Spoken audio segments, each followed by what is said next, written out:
Well, welcome to our November edition of Moorhead Talks. I want to welcome Ann Kesey here as an area artist, and you're connected with a big event that's going on at the Yum Comps for the next couple months. So Ann, thanks for coming to Moorhead Talks. Tell me a little bit about what's going on. Well, at the Yum Comps Center through the December 31st, we are very, very excited to be hosting an exhibition of original pages from the St. John's Bible. Wow. This is a world-class art exhibit that took many, many years of planning and upgrading for us to be able to host here in at the Yum Comps. And now we can safely say that we are one of 25 art institutes in the world that has been able to host this exhibit. That's amazing, because that is not something that usually happens around here. You know, we have some nice museums, but they're small, and people think of the Walker, down in Minneapolis, that sort of thing, as being the closest to this sort of thing. But the St. John's Bible, I mean, it's an illuminated manuscript, and there's a whole process through that. I've studied a little bit about that and been to Lindisfarne and some of the great ones. So tell us a little bit about the St. John's Bible. Well, the St. John's Bible is made in the same way as the great manuscripts. Right. So the Book of Kells is made on vellum with pigments and written with quills and stick ink. Lindisfarne used the same methods. And when they were figuring out how they were going to make a 21st century manuscript for 21st century people, they said, well, Book of Kells has been around for 1,500 years. We want this to be around for at least 1,500 years, maybe 2,000 years or 2,500 years. Sure. So that means we should use those methods and those tools because we know they last. And then we'll put the modern twist on them. Because the last time a hand-illuminated, hand-calligraphied Bible was commissioned by a Benedictine monastery was 500 years ago. Wow. And in 500 years, the world has changed. Sure. And we have a lot to celebrate. We have science, we have discoveries, we have technology, we have great human endeavors that we should capture that human energy and excitement and have it available for many, many generations to come. I think it's great that it's being done this way, because you never hear of people going back to the old ways of doing things. You hear of the new improvements and digital and things like that, but being in the digital realm ourselves, just the last 20 years, the changes in technology, no one's using VHS anymore.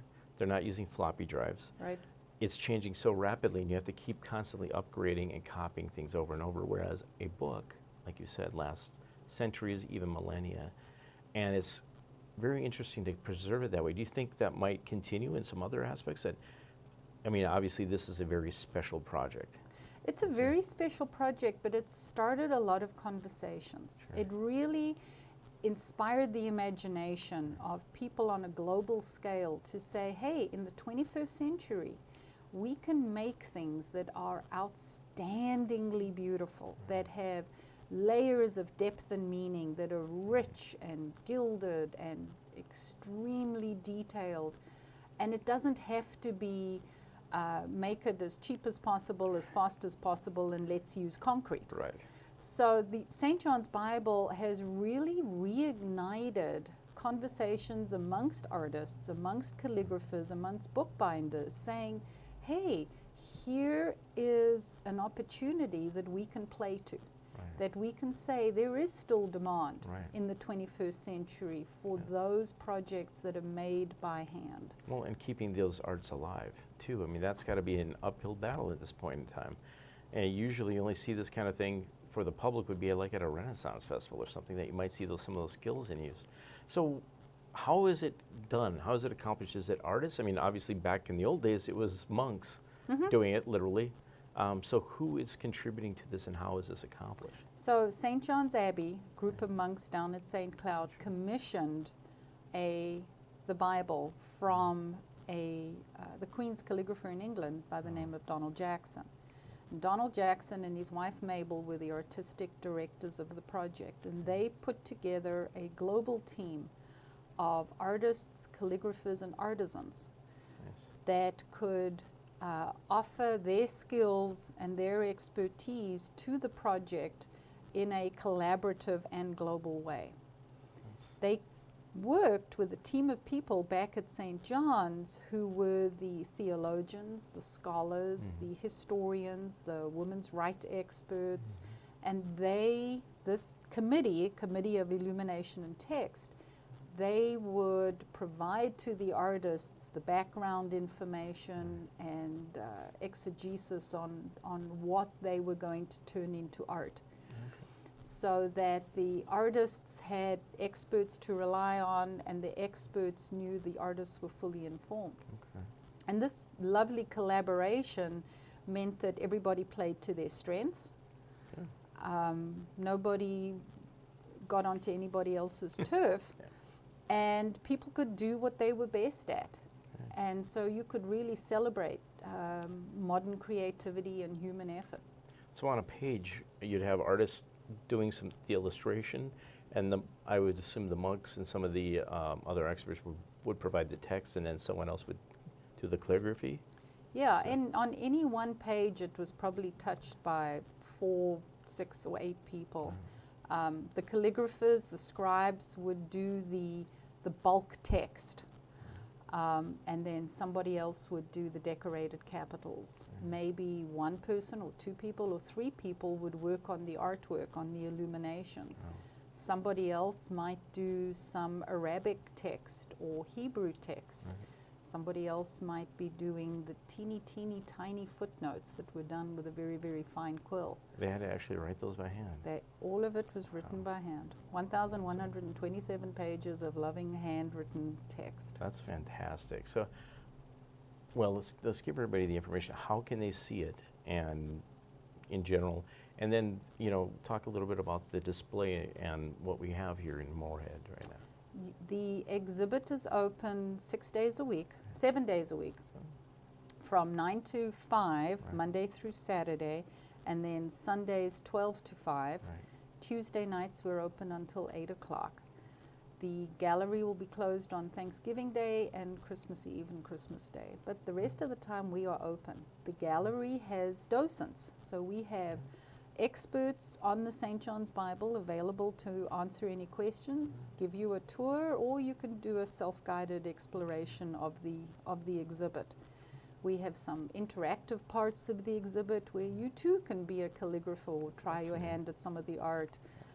That is not an easy thing to do. I've done some of it.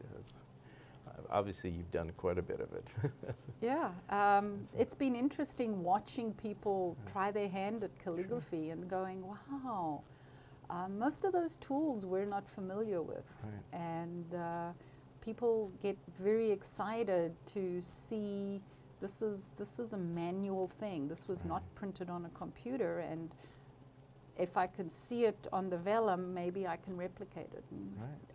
It's been lovely to see people look at the art and say, well, how can I use some of that in my life? How can I encourage some of that artistry or imagination in my life? That's fantastic, because just recently there was a good report on people not doing handwriting anymore, that cursive might be disappearing from school curriculums, and some curriculums are still maintaining it.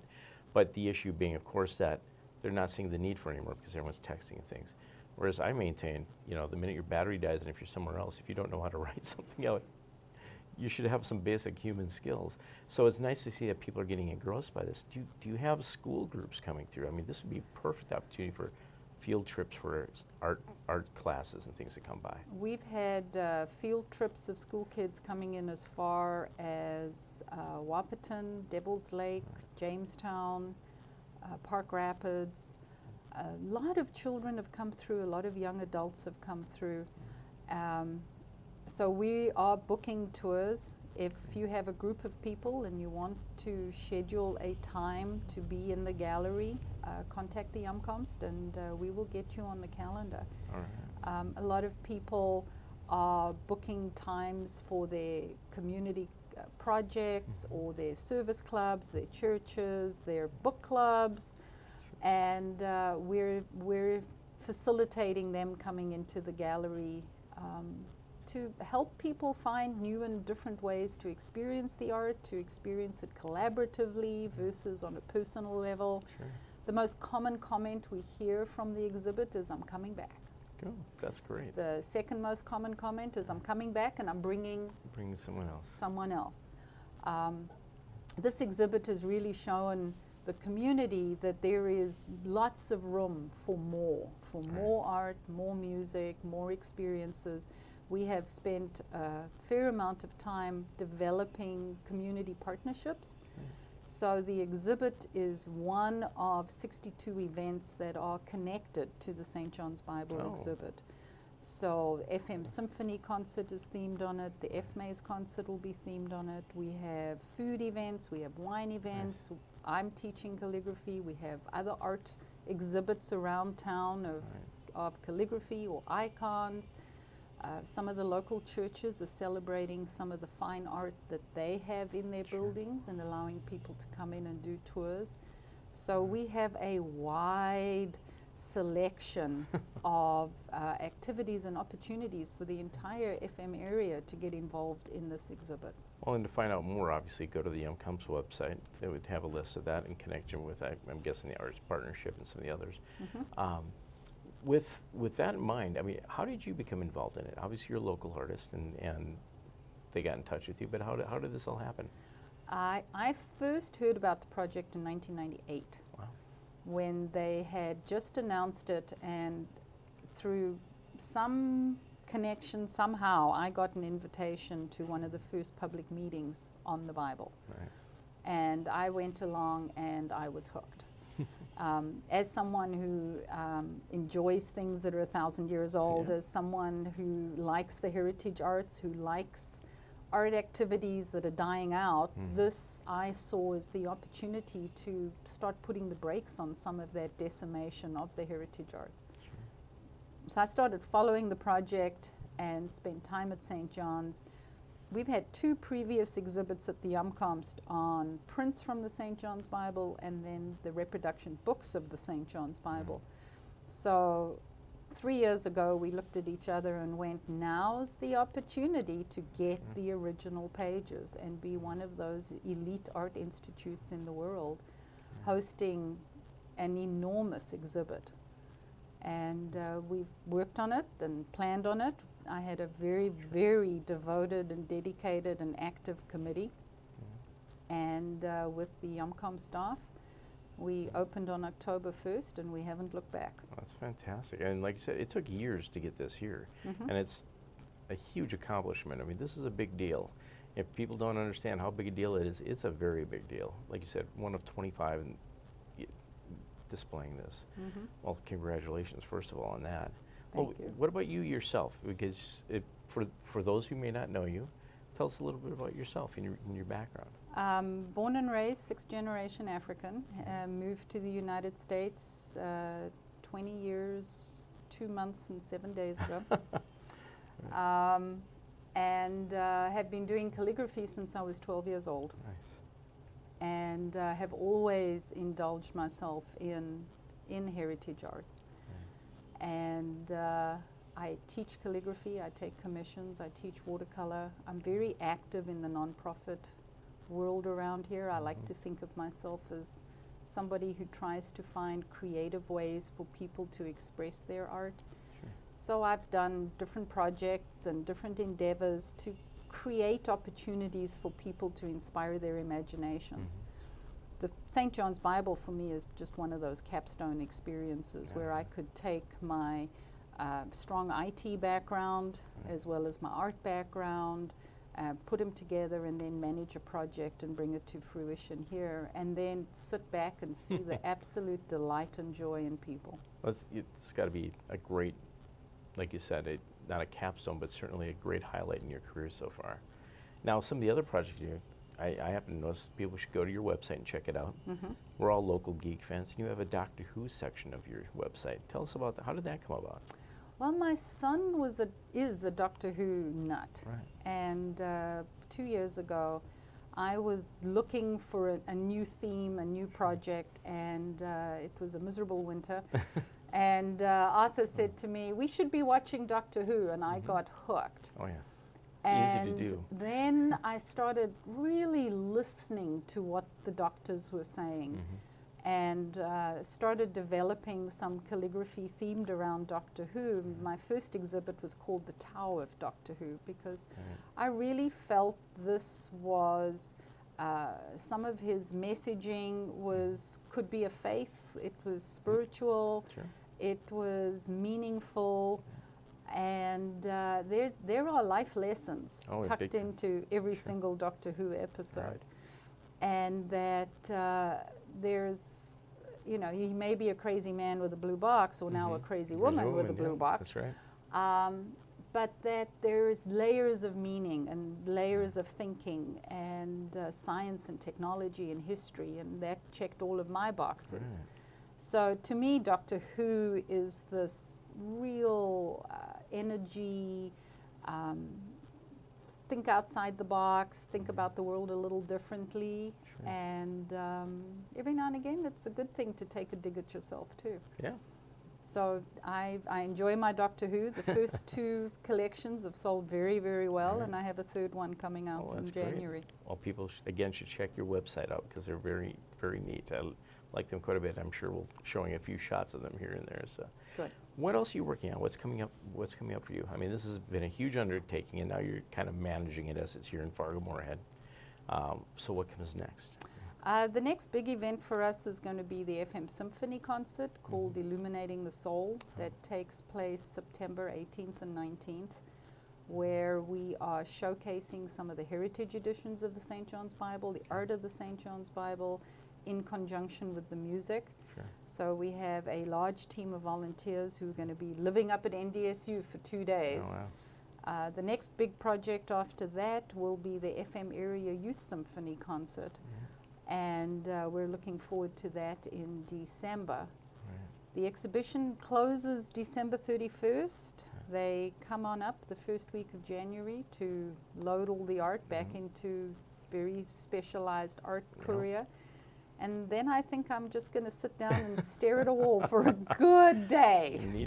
At least a day, if not a long weekend at least, maybe with a glass of wine or something. Something like that. Relax a bit. And then I'm going to start thinking about what am I going to do when I grow up. There you go. Well, you don't have. No one has to grow up. That's the thing I've learned is you never have to grow up. That whole axiom is like, if you can't play, you're not going to have a fun life. That's all there is to it. Right. So. And the St. John's Bible has just been a great opportunity for me to meet some super interesting people in our community, to work with volunteers from all walks of life who have offered enrichment to me, to the people coming to the gallery. There's been lovely collaborations with nonprofits and organizations throughout the FM area. So at the end of this project, I sort of stand back and I go, the St. John's Bible really is the gift that keeps on giving. And the Yumcomst has formed connections with people that a year ago we wouldn't have said was possible. And we've positioned ourselves, the Yumcomst is now positioned in such a way that taking on a big project like this is doable.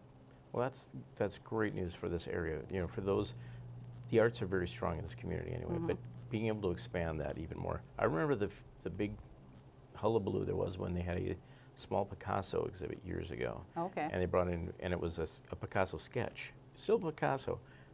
People weren't seeing the big pictures though, but I mean, it gets that thing going. So this is another example of being able to provide something to this area that's not available very often. And then again, to region-wide and the countrywide, that the Yumcomst is a museum you can bring things like this to and have a great reception, which is fantastic for our area. And I think the other thing we've shown with the Illuminating the Word, the St. John's Bible exhibit, is that art doesn't have to just be what's in a room. That by partnering with Luna and the libraries, Fargo Libraries, Moorhead Libraries, with partnering with other nonprofits, you can create a fabric of opportunities for people to engage in ways that are new and different and meaningful. It doesn't have to be art for art's sake. That the St. John's Bible has given us this cornucopia of senses that can be filled and experiences that can be had by people of all faiths, of all tribes, of all nationalities. You don't have to be a deeply religious person. Right. You don't have to be an art nut. You don't have to be a medievalist. Sure. You do have to want to be inspired or be open to a new experience. Right. And if you come into the gallery or you come into any of our community partner events with that attitude, you are going to find great wonders, and you're going to find other things you now want to do. Well, and for those that are going through the task of just working every day, having a time in an afternoon or an evening to go and experience something like this, it's one of the greatest stress relievers you're ever going to have, because you forget about everything else, and you experience something you haven't previously experienced, or at least like this illuminated manuscript. If you've never been able to get to a European museum, Right. you probably haven't seen one of these, and they are exquisite up close when you get to actually look at it up close. So highly recommended to go check out this display. And you have till the end of the year. Great time when the family's visiting. Bring them all over there for a couple hours. You'll be amazed between your shopping trips. Take a couple hours to get your breath back and relax. And bring kids. Yes. Get the kids inspired that they can do this too. The kids don't have some of the filters we do as Sure. adults. Yeah. They don't have the preconceived notions. Yeah. Some of my best experiences in the gallery have been watching the kids just eat it up, because they enjoy the freshness. They Right. enjoy the originality. They get a kick out of understanding that they could do this themselves one day. So it is an exhibition for people of all ages, all languages. Just come and enjoy. Feast your eyes. That's a perfect spot to wrap it up on. Thank you very much, Ann. It's a pleasure. Well, we're looking forward to seeing the exhibit, and hopefully we get a lot more people coming. That's the goal. All right. We'll be back with more right after this.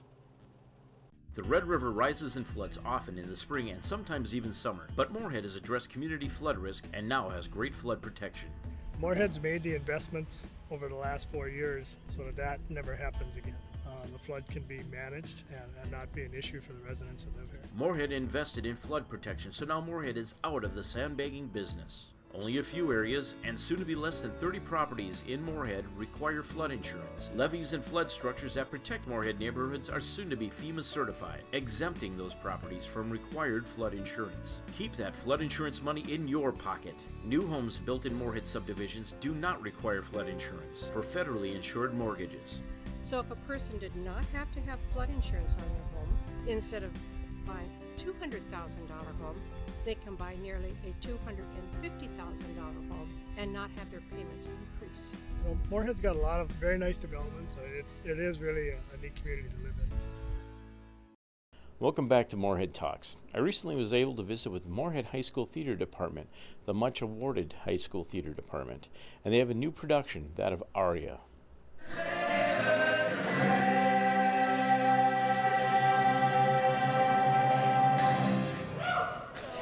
Show Aida, and basically the show starts with a Nubian village being enslaved and captured by this Egyptian captain who Luke plays and his army, and then the story revolves around this love triangle. So Luke's character Radames is betrothed to this Egyptian princess named Amneris, but is in love with Aida, who he has captured, and is unaware of the fact that she's the Nubian princess. So it kind of follows this love story, and I won't give you away the ending, but it's dramatic. Yeah, so it's by Elton John and Tim Rice, and they've collaborated to make a kind of rocky musical, and it's really good. Just heard it. There's so much great songs and ballads to kind of upbeat. It's a lot of great And because music. it's a Disney musical, it's got all of the Disney elements. So it's got love, and it's got battles and war and a little bit of magic, and just it's Disney, but it's also got this like rock kind of dramatic, sad and scary feel that Elton John, I think, brought to it, and it's sad. So I mean, it's catered towards kids because it's Disney, but it's all catered towards adults because it has so many messages that pertain to today. So We've been practicing every day since about right when school started, actually. We had auditions, and then we got right into it. Started with the vocals, and we started blocking, getting all these things done, and just right about now we're getting the set all together, costumes together, and it's all kind of coming together at one point. And it's Tech Week, so we're here all day, every day. Yeah. We open November 10th, and we run the 10th, 11th, 12th, 17th, 18th, 19th, 24th, and 25th. And then the Sunday performances are matinees, and the rest are at 7 o'clock. So right around the holidays for everybody. Yes, Yep. so everyone can come see it. How do they get tickets? It's at www.moorheadtheater.com. Otherwise, you can call the box office here at Moorhead. So I play Aida in Aida. So the character kind of follows her struggles. There's lots of love triangles in the show, but for Aida, the love triangle is being a leader for her people because she's the Nubian princess, and also this love for Radames that she has that she wasn't expecting. So it's this love triangle between, am I leader or am I a traitor, and do I love this man enough to sacrifice my country for him, and do I love my people enough to sacrifice this love for him, and that's her great journey. So this is my last year. Yes, I'm a senior, so looking towards colleges right now, and I'm going into musical theater, so yeah. What's been your favorite character that you've played? Oh boy. That's a tough one. Oh, that's tough.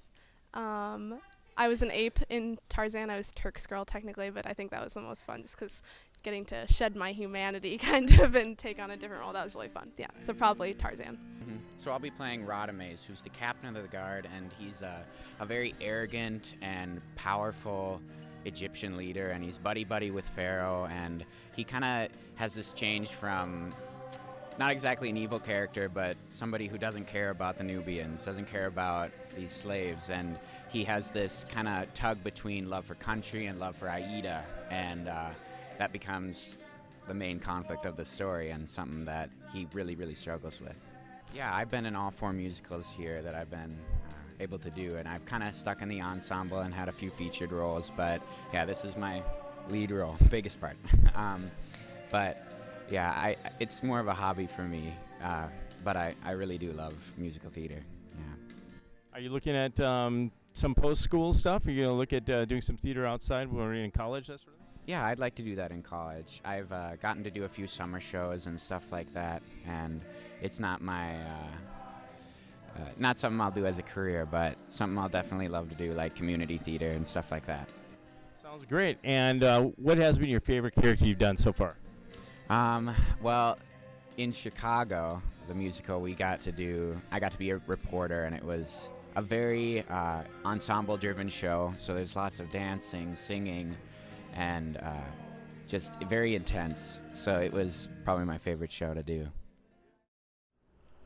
Get out to see Aria sometime soon this month because it only runs through the Thanksgiving weekend.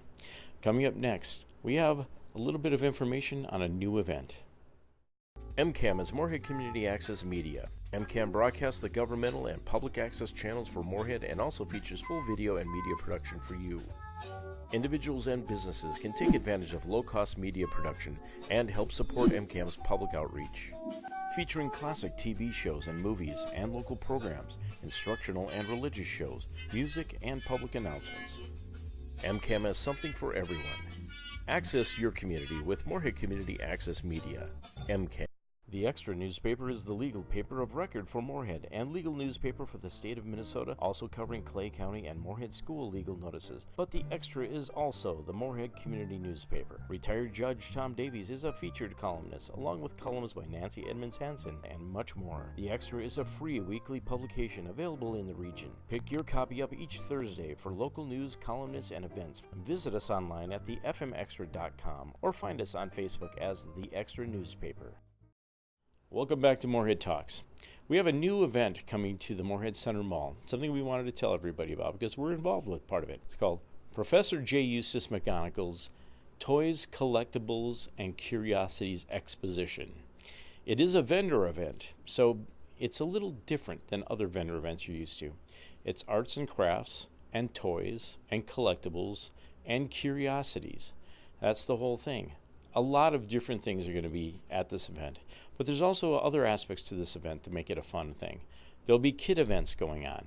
We might even see a visit from a certain elf from the north. And there's also going to be a silent auction with charitable proceeds going to the Sanford Children's Hospital via their Extra Life campaign that ValleyCon and Moorhead Center Mall and Moorhead Community Access were involved with the recent ValleyCon event. So this is running on Saturday, December 9th, 10 a.m. to 5 p.m. all day long. unique vendors from all through the region, people coming from as far as 300 or 400 miles away, with different kind of merchandise, as well as classic toys and memorabilia, sports cards, comic books, record albums, as well as craft things, maybe even baked items and things for sale. We're not even sure. There's such a wide variety of things coming up. It's to be a new event here in Moorhead, and it'll run once or twice, possibly 3 times every year. But the main one will be here shortly before Christmas. A perfect time to come by and pick up that special kind of Christmas gift you just cannot find anywhere else. So come on to the Moorhead Center Mall, Saturday, December 9th, 10 a.m. to 5 p.m. for Professor Eustace J. McGonagall's Toys, Collectibles, and Curiosities Exposition. We're part of that event, and we'll be here at MCAM during that time, or at least some of our representatives will be. So you can ask us some questions and look at some of our curiosities that we have available as well. Have a good holiday season. We're coming up on through November with Thanksgiving coming up, and then shortly after that, Christmas. We'll return in early December with a new edition of Moorhead Talks. Thanks.